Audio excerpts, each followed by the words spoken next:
Assalamualaikum warahmatullahi wabarakatuh. Jumpa kembali sahabat-sahabatku. Selamat datang di channel YouTube saya.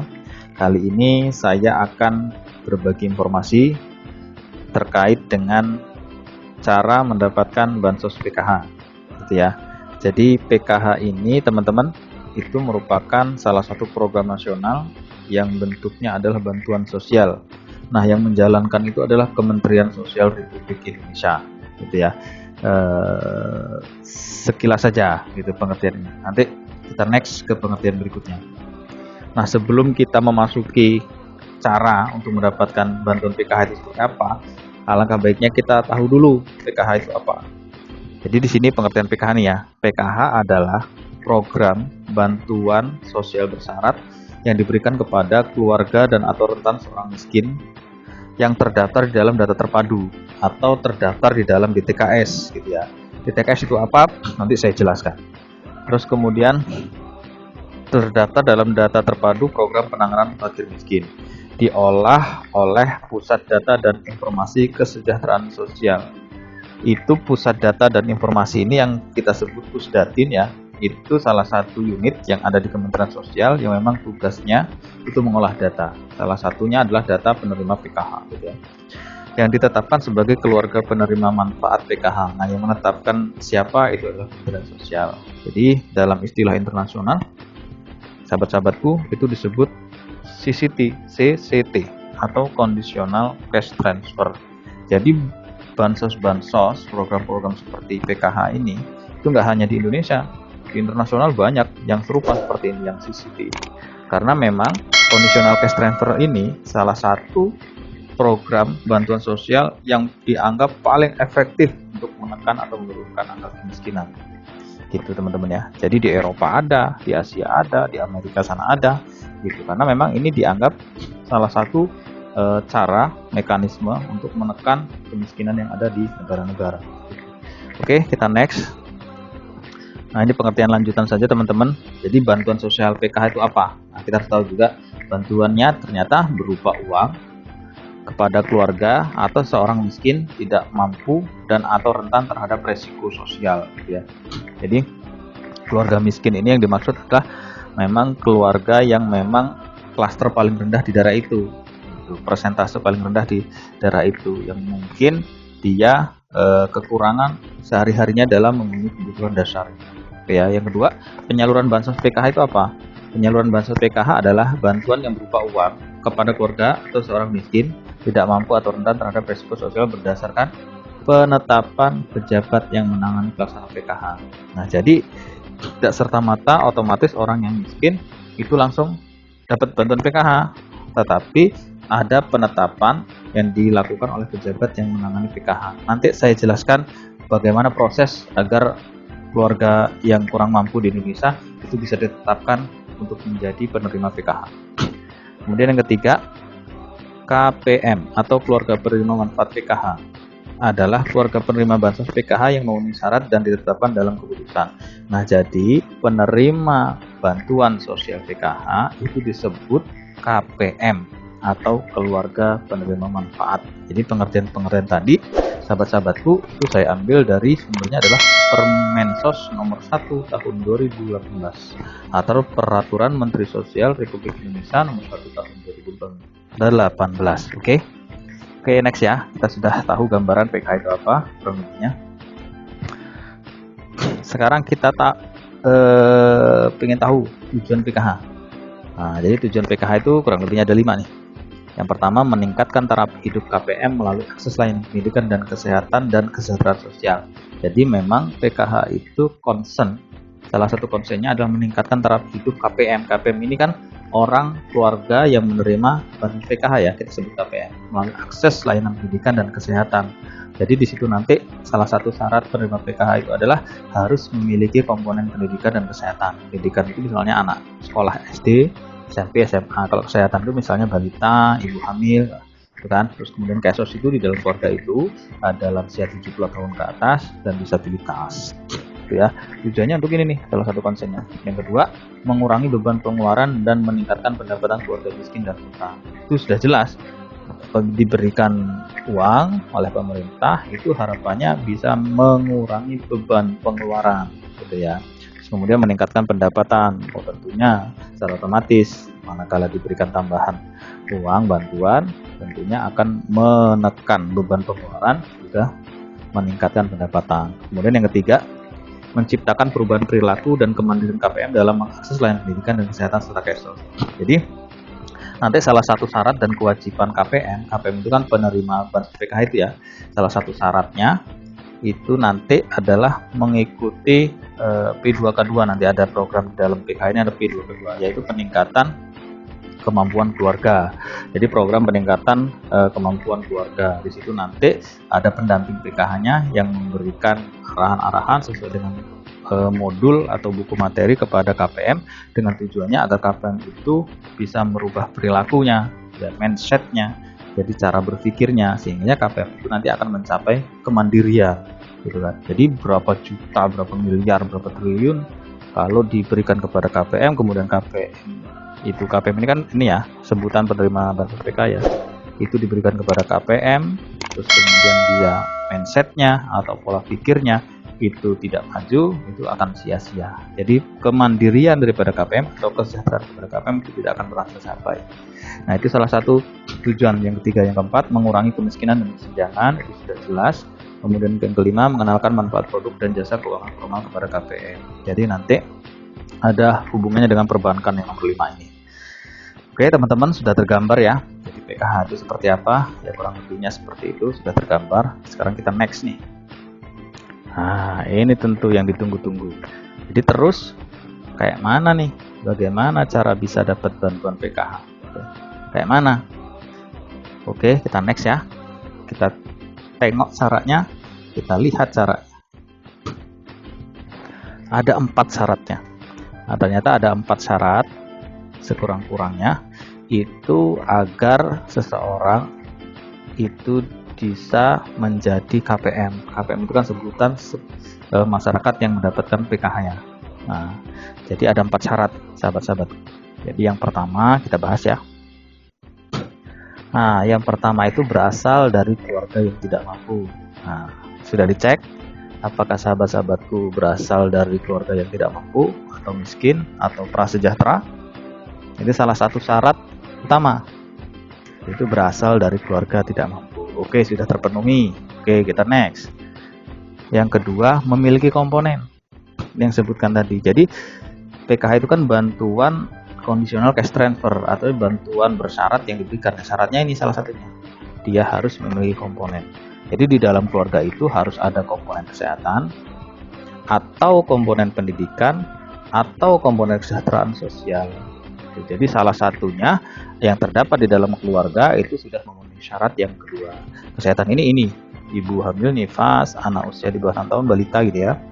Kemudian kalau pendidikan ini SD sederajat, SMP sederajat, SMA sederajat. Kalau kesejahteraan sosial itu disabilitas berat, orang cacat ya, sahabat-sahabatku. Kemudian lansia 70 sebenarnya ini 70 tahun.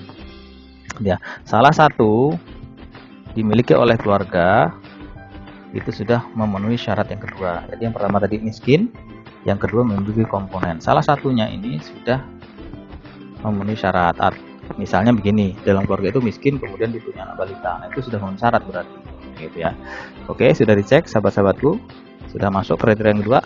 Kita masuk ke kriteria ketiga. Terdaftar dalam DTKS. Nah, ini yang tadi ya, terdaftar dalam Dasus Data Terpadu atau yang saya sebut tadi DTKS. Ini saya jelaskan DTKS. DTKS itu apa sih? DTKS itu data terpadu kesejahteraan sosial. Jadi semua bantuan-bantuan sosial sahabat-sahabatku itu datanya diambil dari DTKS. Jadi bukan usulan-usulan ya. Nggak ada usulan-usulan ke program, yang ada adalah usulan untuk masuk data terpadu kesejahteraan sosial atau usulan masuk ke DTKS ini. Nah, sudah ngecektah kita, sudah masukkah kita terdaftar dalam DTKS? Sudah dicek. Syarat yang ketiga, kita masuk nggak di DTKS? Nah, kalau belum masuk, saya kasih tahu caranya bagaimana agar bisa masuk ke DTKS ini. Ya, caranya ini. Nah, ini caranya teman-teman. Mekanisme pengusulan masyarakat miskin ke dalam basis data terpadu kesejahteraan sosial atau ke DTKS. Jadi sahabat-sahabatku, sesuai dengan Undang-Undang Nomor 13, Permensos Nomor 28, Permensos Nomor 5, itu di sini ada mekanismenya. Jadi caranya, yang pertama, keluarga ini mendaftarkan diri ke kepala desa. Nah, jadi biasanya nanti di desa itu sudah ada operatornya, namanya operator SIKNJ, yang bertugas untuk menginput data sahabat-sahabatku yang memang memenuhi syarat seperti syarat yang saya sebutkan tadi. Jadi ya, nanti biasanya bawa KK, bawa KTP, terus kemudian biasanya ada formulir nanti yang diisi di desa. Nah, begitu sahabat-sahabatku nanti sudah mendaftarkan di desa, nanti sama desa melalui operator desa itu diinput melalui aplikasi namanya SIKNJ oleh operator yang ada di desa. Terus kemudian setelah selesai dari desa, maka kepala desa nanti akan melaporkan hasilnya ke kepala daerah, ke bupati atau ke wali kota. Ya, nanti dari wali kota, ya kan? Dari wali kota di sini diwakili oleh dinas sosial, biasanya dinas sosial kabupaten kota, itu nanti akan melakukan verifikasi dan validasi data pendaftaran rumah tangga yang diusulkan oleh desa. Nanti begitu sudah diverifikasi, sudah oke, nanti bupati dan wali kota itu menyampaikan data tersebut ke Kementerian Sosial, ke Menteri Sosial, gitu kan. Nanti mekanismenya di dalamnya itu melalui aplikasi SIKNJ diusulkan. Nanti setelah itu baru Kementerian Sosial, Menteri Sosial itu menetapkan data-data yang diusulkan tadi menjadi data keluarga yang terdaftar di data terpadu kesejahteraan sosial atau ke DTKS. Nah, jadi sahabat-sahabatku sudah masuk nih ke DTKS. Terus pertanyaannya, kalau sudah masuk ke DTKS apakah otomatis mendapat bantuan? Belum tentu. Jadi kalau bantuan itu nanti sesuai dengan kebutuhan. Kalau misalnya kebutuhannya 10 juta, sedangkan orang miskinnya 15 juta, berarti kan ada 5 juta yang dia waiting list atau di daftar tunggu. Tetapi minimal syarat yang ketiga itu sudah terpenuhi. Manakala nanti misalnya Kementerian Sosial mengsaturasi ya, mengembangkan programnya, menambah penerima bantuan sosialnya yang awalnya 10 juta menjadi 15 juta. Nah, itu nanti yang 5 juta ngambilnya dari DTKS, dari usulan. Nah, syarat yang ketiga minimal sudah terpenuhi. Setelah sudah ditetapkan dalam DTKS, nanti baru penetapan menjadi penerima program. Bisa terima PKH, lalu di DTKS ini bisa menerima BPNT. BPNT itu bantuan pangan non tunai itu kan, yang dapat beras setiap bulan, dapat buah-buahan segala macam, itu bisa dapat BPJS, PBI yang gratis itu, dan program-program bansos lainnya. Jadi nanti ke depan program bansos lainnya itu diambil semuanya dari data di DTKS ini. Nanti sahabat-sahabatku yang sudah mengusulkan, sudah oke, sudah ditetapkan, nanti sahabat-sahabatku itu bisa ngecek kepesertaannya di alamat ini, sahabat-sahabatku, di alamat cek bansos. Apakah saya menerima bantuan sosial atau belum, itu bisa dicek. Nah, transparan, jadi semua orang bisa ngecek nih, saya ini dapat bantuan atau enggak, gitu. Jadi sahabat-sahabatku itu bisa ngecek secara mandiri. Cara ngeceknya saya ini ya. Oke, saya kasih tahu. Ini teman-teman, halamannya cek bansos ini, ketik di browser ya. Cara ngeceknya di HP boleh, di komputer boleh. Terus kemudian nanti keluarnya seperti ini tampilannya. Keluarnya tampilan seperti ini. Terus kemudian pilih provinsi, misalnya Lampung. Oke, pilih kabupatennya, misalnya Lampung Timur. Pilih kecamatannya, misalnya Batanghari Tuban. Pilih desanya apa ya, Kedung Dalem misalnya. Atau di sini misalnya namanya Asep, misalnya ada apa enggak ya? Ini hanya contoh ya teman-teman. Nah, ini diisi wajib ini. Tulisan ini ditaruh di kolom ini. DUNJ spasi LTGJ. Kita cari datanya. Set. Nah, keluar nih datanya. Oh, ada nih. Asep Saputra, umurnya 23 tahun. BPNT nggak dapat, BSD nggak dapat, PK dapat. Oh, dia ternyata dapat bantuan ini teman-teman. Bantuan PBI ini maksudnya adalah BPJS kesehatan yang dari pemerintah yang gratis. Jadi nerimanya ini. Nah, teman-teman bisa ngecek secara mandiri dapat bantuan apa saja. Oke ya, di sini sudah jelas DTKS itu gunanya untuk apa dan seperti apa yang menjadikan syarat wajib sebagai penerima bansos. Karena dasar hukumnya adalah penerima bansos itu terdaftar di DTKS.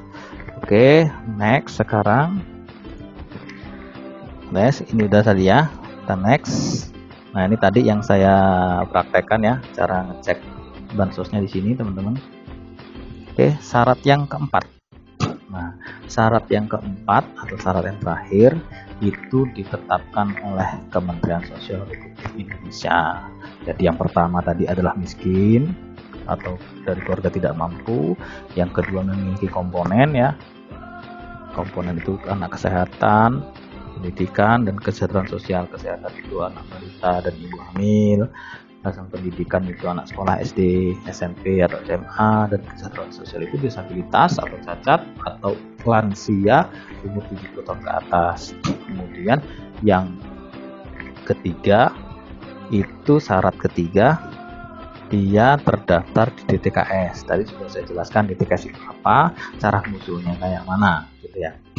Kemudian yang keempat, yang terakhir, teman-teman, di SK-kan oleh Kemensos. Nah, jadi peng-SK-an atau penetapan itu sesuai nanti apa yang dilaporkan oleh daerah ke Kementerian Sosial. Apakah keluarga ini dapat PKH atau keluarga ini dapat BPNT yang beras dan menentu, apakah hanya cuma dapat BPJS saja. Nah, itu tergantung dari kondisi sahabat-sahabatku di daerah sesuai dengan apa yang dilaporkan oleh daerah ke Kementerian Sosial. Nah, itu teman-teman syarat atau cara-cara bagaimana mendapatkan bantuan sosial PKH. Cukup jelas, cukup oke. Kalau sudah jelas, sudah oke, jangan lupa dukung channel saya dengan cara subscribe, like, dan lonceng dibunyikan, dan jangan lupa meninggalkan jejak dengan berkomentar. Terima kasih, selalu dukung agar channel saya ini berkembang dan saya terus bisa memberikan informasi-informasi yang bermanfaat untuk sahabat-sahabatku.